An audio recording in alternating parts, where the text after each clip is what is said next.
Hey guys, today I'm here to talk about the old school Arabian themed pop culture that we used to have. And it's something I really miss. It was something that was very common, especially in the 1990s, is all the Arabian themed pop culture, cartoons, anime, very colorful, very mysterious, very exciting. And at the time wasn't viewed as being politically incorrect. It was something that was very creative, and it made Arabian themes intriguing to Western audiences especially, but just all audiences in general. It gave the films a magical quality about them that was always there to be utilized.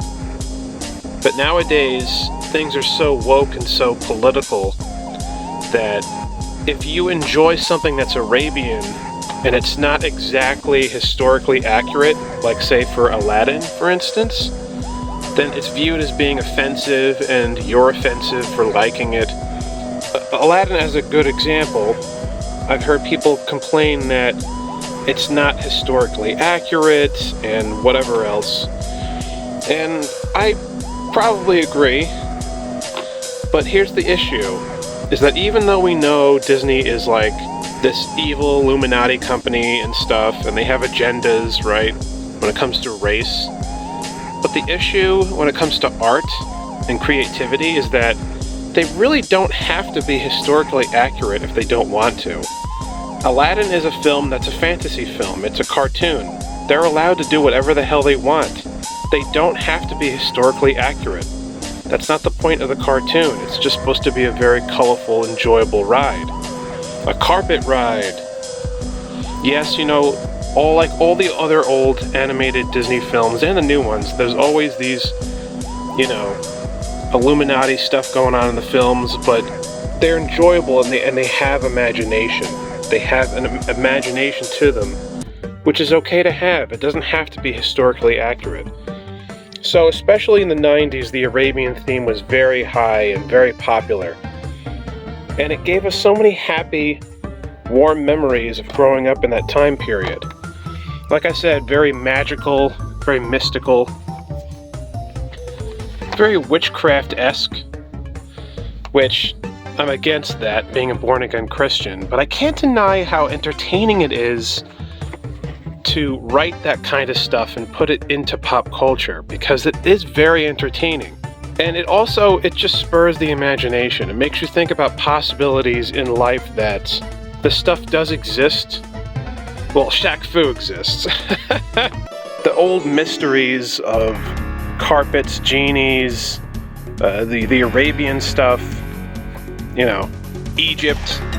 It has like a lore to it that is great to be utilized in film, in animation, in video games. Let's just take a look and a gander at my awesome, badass 90s Arabian collection, right? To really get started where the inspiration comes from.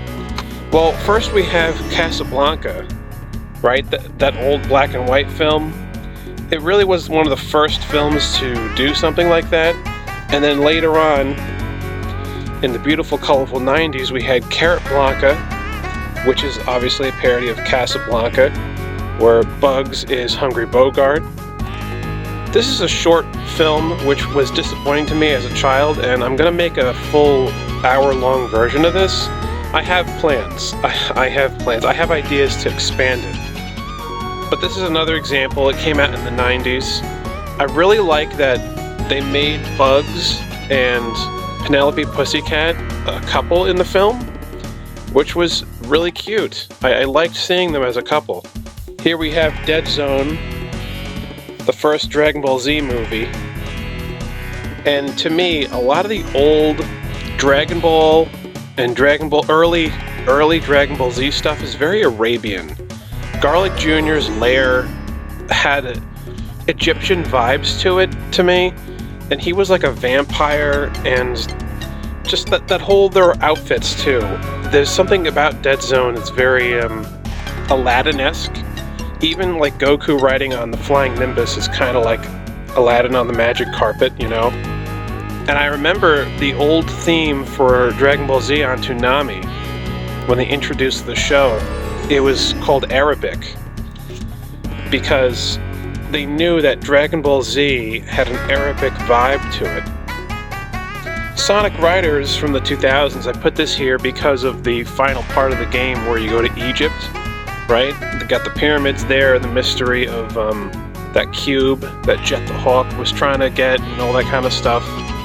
And isn't the main villain of the final part of the game a genie? I remember that very, very well. Very nostalgic. So what's cool is that this was in 2006, so the Arabian-themed pop culture kept going on in the 2000s. It stopped, though, really, after the 2000s, because people are afraid to make pop culture about it anymore, which sucks. Because now things are very bland. You see, when they kept the air of mystery to the Arabic, Arabian, Egyptian-themed pop culture, it helped bring mystery and intrigue to that world, you know, a magical kind of world. Speaking of magical, here we have Diddy Kong Racing. WizPig has like gold Hindu-like jewels on his head and his arms. And there's also Taj the Genie in this game, you know. He's on the flying carpet.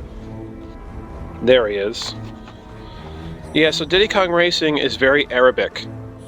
Later on, Diddy had an appearance in a game where they tried to keep his Arabic origins.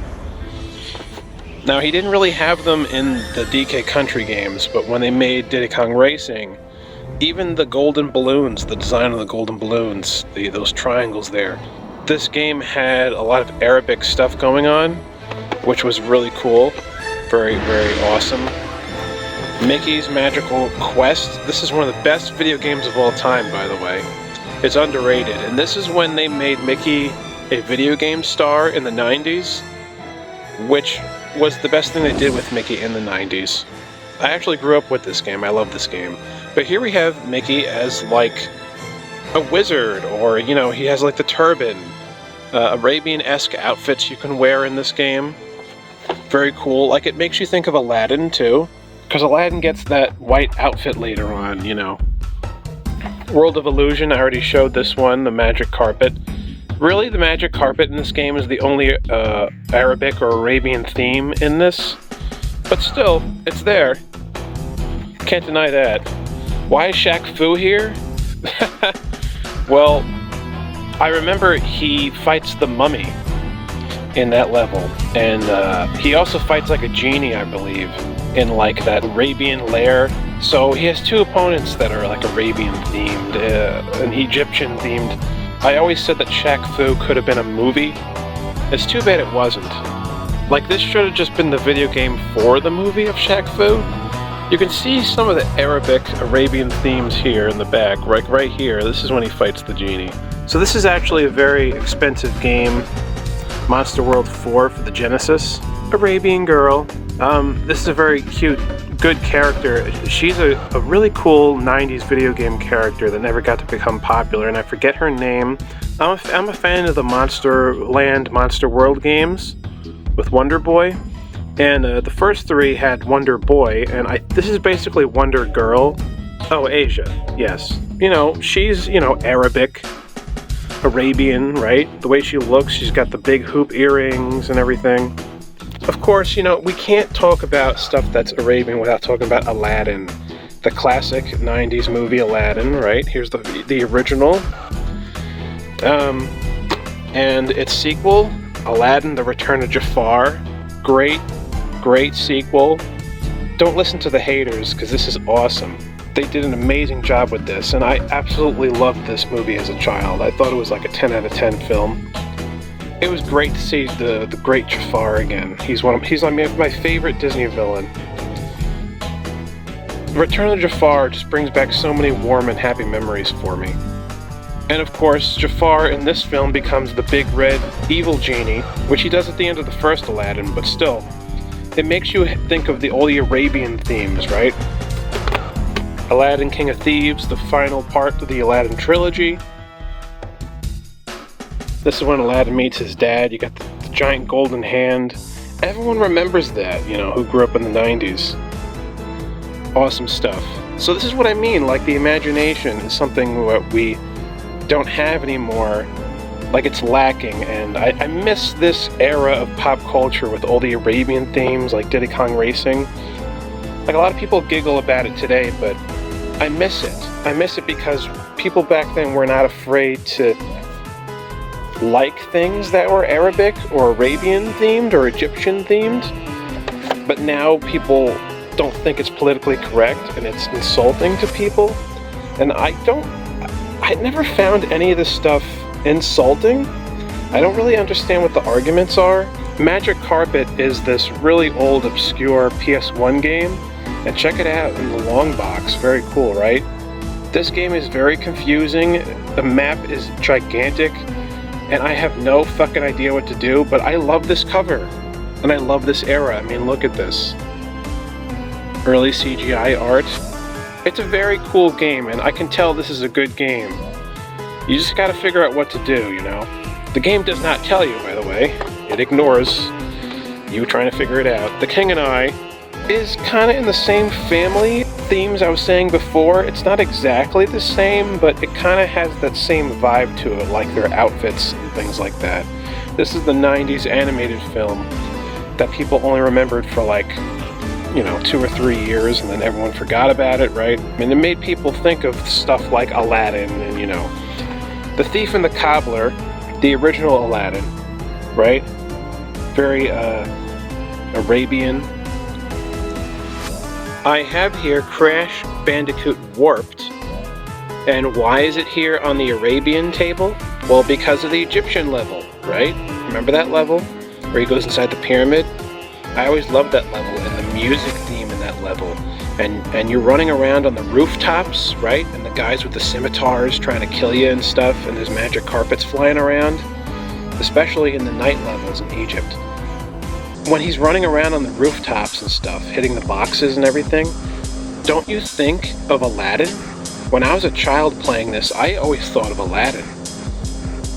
It felt like playing, a 3D video game of Aladdin, but you're Crash, and it was awesome. I loved it. So that's why this is here. There was 2 or 3 Arabian-themed levels in this game, and that's what I'm talking about. It fueled the imagination. It brought you back to that window in time. This is my original copy of Warped, and as you can see, I still have the original hologram Warp, which is now pretty rare to find. Very rare. I hate these stupid fucking cracks that go in the glass. Sorry for cussing. But anyway, just thought I should point that out. Don't forget about the old school 90s video game levels that were Arabian themed, because those games were really charming. Like the video game character Shantae, who started off on the Game Boy Color. If I had her game, I'd include it here in the collection too. She was one of the great Arabian-themed video game characters of the 90s.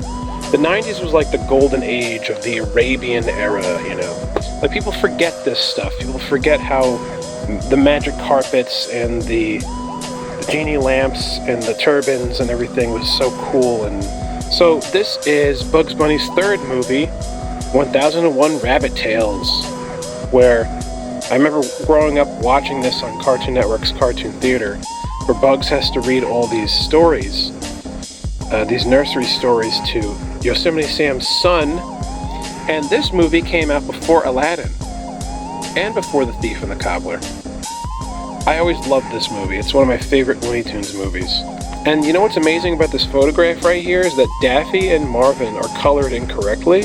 They're not colored like this in the Duck Dodgers cartoon that they're showing here, which is pretty fascinating. Why are their colors different? It's not a complaint. I mean, I think that's cool that they're different.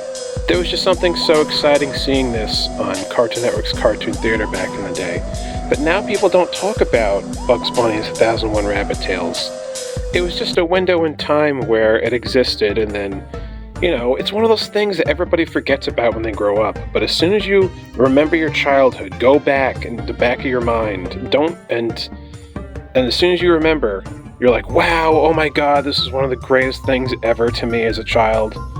I love having all the Arabic VHS tapes, right? Got all of them in a row. I already showed this earlier, but this was amazing. And this is another thing that people forget about this movie. The original DuckTales movie, Treasure of the Lost Lamp, with the Genie. Yes, the Genie. This was very exciting. It was very inspired by Indiana Jones, pretty much. Which also had, you know, some like Arabian themes going on. Excellent movie, excellent animation. All this beautiful 2D animation that we don't have anymore nowadays. So anyway, this was just my fun little video to reminisce with you guys. For all you who are old enough to remember this era, this window in time in pop culture, it was a magical era that we will never forget. And if you weren't old enough to experience it back then you can watch these movies still. You can find them on streaming. You might not be able to find this or this, but you can watch Aladdin. You know, don't make other people make you feel insecure or wrong for being a fan of Aladdin or anything Arabian theme or Egyptian themed, because it's not making fun of people. It's just taking themes and making them cool and exciting and fun. That's all it's really about. You know, I know the Disney stuff, you know, they're secretly racist and they have weird things in their films, right? But you can still look past those things and enjoy the films for the fun that they are. Like as a whole, Aladdin has secret things in it that are weird, okay? I know that. But the idea of making an Arabian-themed film is okay, and that's not offensive. Because none of these games or these old movies and stuff, they're not making fun of Arabian people or Eastern mysticism or Egypt. They're not making fun of it. They're actually embracing it, and they made it very colorful and mysterious and fun. And that was what was great, is the mystery, the old legends, the folklore, the genies, you know, which is real, and which are really called the jinn, which are evil. Genies are demons, they're evil. So it's not a surprise that Disney would make the jinn a good guy in Aladdin. So again, that's what I mean, weird stuff in the Disney films, because they're an evil company. But that doesn't mean every single person that worked for Disney is evil. You know, you gotta think about how complicated this tale is. There's a lot going on in the history of these things. But like Taj the Genie, the blue elephant in Diddy Kong Racing, I always loved that character. And then in Diddy Kong Racing DS, they changed his voice to a white man's voice. And I was so pissed hearing that. That was offensive to me, because I loved hearing his original Hindu voice in Diddy Kong Racing. It was very charming. Yeah, you know, people thought it was funny, but just because it's a little humorous doesn't mean that people didn't think the character was cool. Taj the Genie didn't exist to be mocked. He existed to be a cool character, a cool animal character in Diddy Kong Racing. Don't get it twisted. So all this stuff is okay, and don't let people make you feel insecure for liking it, because this stuff was the bomb back in the 90s. Always reminisce. I might make a part 2 if you guys really enjoy this video, but please like and subscribe, and please hit the notification bell so you don't miss any of my uploads. Thank you for watching. My name is SuperPat98, and I'll see you all again next time on the Magic Carpet.